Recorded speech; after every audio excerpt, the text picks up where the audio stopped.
ஓம் ஸ்ரீ குருப்பியோ நமக. நன்றாக குருவாழ்க, குருவே துணை. பரபிரம்ம ருத்ர காயத்ரி ஞானசரத்து நண்பர்களுக்கு வணக்கங்களும் வாழ்த்துக்களும். கும்பலக்ன அன்பர்களுக்கு 10 நாட்களுக்கான பலன் செப்டம்பர் 21 முதல் செப்டம்பர் 30 வரை இந்த பதிவில் பார்க்கலாம்.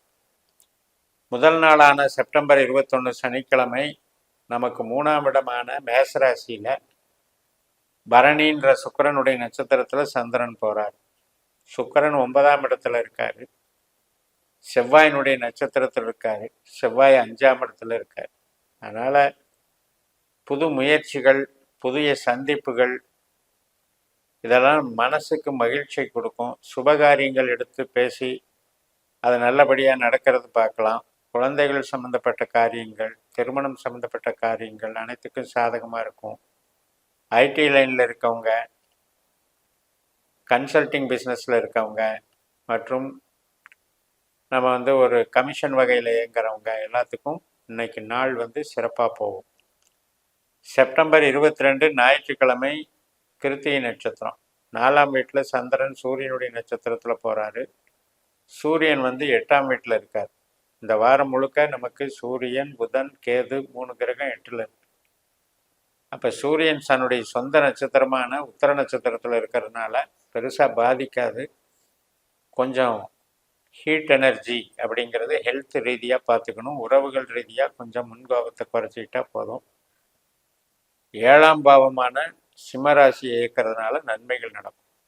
செப்டம்பர் 23 திங்கட்கிழமை ரோகிணி நட்சத்திரம். இன்னைக்கு நமக்கு வீட்டுக்கு தேவையான பொருட்கள், வேலைக்கு சம்மந்தப்பட்ட நன்மைகள் இதெல்லாம் நடக்கும். 8ல் கேதுவும் சந்திரனுடைய நட்சத்திரத்தில் இருக்குது. கும்பலக்னத்துக்கே ஆகாத இடம்னு எடுத்துக்கிட்டிங்கன்னா 4ஆம் இடமான ரிஷபம், 8ஆம் இடமான கன்னி, 12ஆம் இடமான மகரம். இப்போ ரிஷபத்தில் சந்திரன் இருக்காரு, கன்னியில் கேது இருக்குது. இந்த ரெண்டுமே சந்திரனுடைய நட்சத்திரத்தில் இருக்கிறதுனால கேதுக்கும் சந்திரனுக்கும் 4-8ங்கிற ஒரு பாவ ரீதியான தொடர்புகளில் டென்ஷனை கொடுக்கும், ஸ்ட்ரெஸ்ஸை கொடுக்கும். கொஞ்சம் மன உளைச்சல், உறவுகளில் அதிருப்தி நிலைகள் ஏற்படும். அதனால் கொஞ்சம் கவனமாக செயல்பட வேண்டிய ஒரு காலகட்டம். ரோகிணி முடிஞ்சதும் மிருகசிரீஷ நட்சத்திரம். செப்டம்பர் 24 செவ்வாய்க்கிழமை 2 பாதம் ரிஷபராசி, 3-4 பாதம் மிதுன ராசி. காலையில் 9:55க்கு மிதுன ராசிக்கு சந்திரன் மாறிடுவார். செவ்வாயும் அதே 5ஆம் இடத்துல இருக்காரு, ராகு நட்சத்திரத்தில். ஷேர் மார்க்கெட்டில் வரக்கூடிய வருமானம் மற்றும் கலைகள் சம்பந்தப்பட்ட பொருள்கள் வாங்கிறது, நம்முடைய தனித்திறமை, கிரியேட்டிவிட்டி மைண்டை வச்சு சம்பாதிக்கிறது, இதுக்கெல்லாம் சாதகமாக இருக்கும். வளர்ச்சிகள் நன்றாக இருக்கும். செப்டம்பர் 25 புதன்கிழமை திருவாதிரை நட்சத்திரம். ராகு நமக்கு 2ஆம் வீட்டில் இருக்குது, சனியோட நட்சத்திரத்தில். சனி லக்னத்தில் இருக்கார். அதனால் இன்னைக்கு உறவுகளுக்கு நல்லா இருக்கும். குழந்தை, கணவன் மனைவி இதெல்லாம் சாதகமாக நடக்கும். செப்டம்பர் 26 வியாழக்கிழமை புனர்பூச நட்சத்திரம். 3 பாதம் மிதுன ராசிலையும் 1 பாதம் கடகராசிலையும் இருக்குது. 4ஆம் பாதத்துக்கு மாலை 5:12க்கு தான் சந்திரன் வருவார். குரு செவ்வாய் நட்சத்திரத்தில் இருக்கிறதுனால, மிருகசிரீஷத்தில் ரிஷபராசியில் இருக்கிறதுனால, செவ்வாய் 5ஆம் வீட்டில் இருக்கிறதுனால வீடு கட்டுறது, வாகனம் வாங்கிறது, இடம் வாங்கிறது, வீட்டுக்கு தேவையான இன்டீரியர் டெக்கரேஷன் பொருட்கள் வாங்கிறது, இது சம்மந்தப்பட்ட நன்மைகள். இது சம்மந்தப்பட்ட தொழில்களில் இருக்கவங்க, கன்ஸ்ட்ரக்ஷன் லைனில் இருக்கவங்க, ஃபைனான்ஸ் பண்ணுறவங்க அனைத்துக்குமே சிறப்பாக இருக்கும். குழந்தைகள் நலம் நன்றாக இருக்கும். செப்டம்பர் 27 வெள்ளிக்கிழமை பூச நட்சத்திரம். நம்ம லக்னத்திற்கு 6ஆம் இடமான கடகராசியில் சனியோட நட்சத்திரத்தில் சந்திரன் பயணிக்கிறது. சனி நம்ம லக்னத்தில் குருவோட நட்சத்திரத்தில் இருக்காரு. அதனால் இன்னைக்கு சிந்தனையில் பல திட்டங்கள் தோன்றுனா கூட அதில் டிஸ்டர்பன்ஸ் இருந்துக்கிட்டே இருக்கும். அதனால் ரொட்டீன் ஒர்க் என்னவோ, ரொட்டீன் வேலை எதுவோ அதை மட்டும் இன்னைக்கு பயன்படுத்திக்கிட்டு அமைதியாக இருக்கிறது நல்லது. செப்டம்பர் 28 சனிக்கிழமை ஆயில்ய நட்சத்திரம். நமக்கு 6ஆம் வீடான கடகராசியில் புதனுடைய நட்சத்திரம். புதன் 8ல் இருக்காரு, சூரியனுடைய நட்சத்திரத்தில். சூரியனும் 8ல் இருக்குது. வேலையில் சிறப்பாக உழைப்பை செலுத்தி அந்த வேலையை கரெக்டாக முடிக்கக்கூடிய ஒரு அமைப்பு இருக்குது. இருந்தாலும் 8ஆம் இடங்கிறது அலைச்சலை கொடுக்கும். அதே நேரத்தில் உறவுகள் சார்ந்த விஷயத்திலையும் தேக ஆரோக்கியத்தில் உடல் நலத்திலையும் கொஞ்சம் எச்சரிக்கையாக பார்த்துக்கணும். சூடு அப்படிங்கிறது உஷ்ணம்ங்கிறது சூரியன். அந்த சூரியனுடைய நட்சத்திரத்திலேயே புதனும் சூரியனும் சேர்றாங்க. அட்டமாதிபதி புதன், 7ஆம் அதிபதி சூரியன். அதனால் கணவன் மனை உறவில் பேச்சுவார்த்தைகளை வரக்கூடிய ஒரு ஹார்ஷ் பிஹேவியரை கொஞ்சம் கரெக்ட் பண்ணிக்கணும்.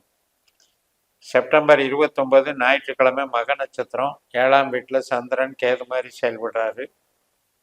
கேது 8ஆம் வீட்டில் சந்திரன் மாதிரி செயல்படுறாரு. 2 பேரும் நட்சத்திர பரிவர்த்தனை. அதனால் பேச்சுவார்த்தைகளில் டென்ஷன் ஏற்படுறது, கஸ்டமர் ஓரியன்டேஷனில் கொஞ்சம் டிஸ்டர்ப் ஆகிறது, இது மாதிரியான பிரச்சனைகள் இருக்கிறதுனால கொஞ்சம் அமைதியாக ரெஸ்பான்ஸ் பண்ணி நம்மளுடைய எக்ஸ்ட்ரா ரிஸ்க்கை தவிர்த்துக்கணும். செப்டம்பர் 30 திங்கட்கிழமை பூர நட்சத்திரம், 7ஆம் வீட்டில் சுக்கிரனுடைய நட்சத்திரத்தில் சந்திரன் போகிறாரு. சுக்கிரன் நமக்கு பாக்கியஸ்தானத்தில் இருக்கார். ராகு நட்சத்திரத்தில், ராகு நமக்கு தனஸ்தானத்தில் இருக்கார்.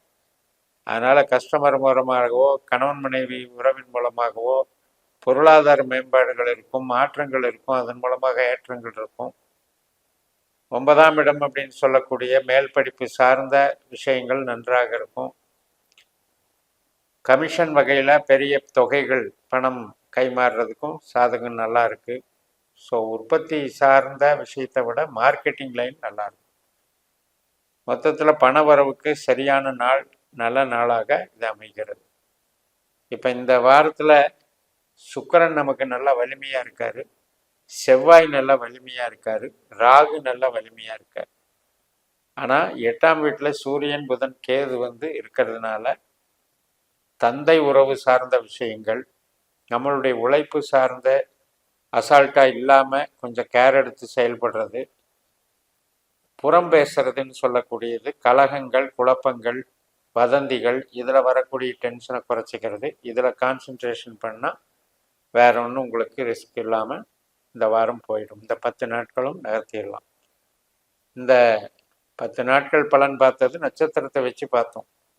இப்போ இதே உங்களுடைய ஜனன ஜாதகத்தை ஃபீட் பண்ணி நம்ம பாஸ்கரா அஸ்ட்ராலஜி சிஸ்டத்தில் உபநட்சத்திர கான்செப்டை எடுத்து நமக்கு 12 பாவ அதிகாரிகளை தெரிஞ்சுக்கிட்டு இந்த கோச்சாரத்திலையும் பயன்படுத்தலாம். நமக்கு திசாபுத்தி அந்தரம் மூலமாக என்ன பாவங்கள் இப்போ செயல்பட்டுக்கிட்டு இருக்கு, நமக்கு அது மனநிறைவு தரலன்னா நமக்கு வேற எந்த ஆப்ஷன் இருக்குது, எந்த பாவங்கள் நமக்கு ஆதாயமாக இருக்கும், அதுக்கு எந்தெந்த நட்சத்திரத்தில் நாம் அந்த காரியங்களை செய்யணும், அந்த வகையில் இந்த ஜோதிட அறிவை பயன்படுத்தி நீங்கள் பயனடையலாம். இந்த சேனலை சப்ஸ்கிரைப் பண்ணி ஷேர் பண்ணுங்கள். உங்கள் தனிப்பட்ட ஜாதக பலாபலன்களை என்னுடைய வாட்ஸ்அப் நம்பரில் தொடர்பு கொண்டு பலன் பெறுங்கள். உங்களிடமிருந்து விடைபெறுகிறேன். உங்கள் JMS. நன்றி, வணக்கம்.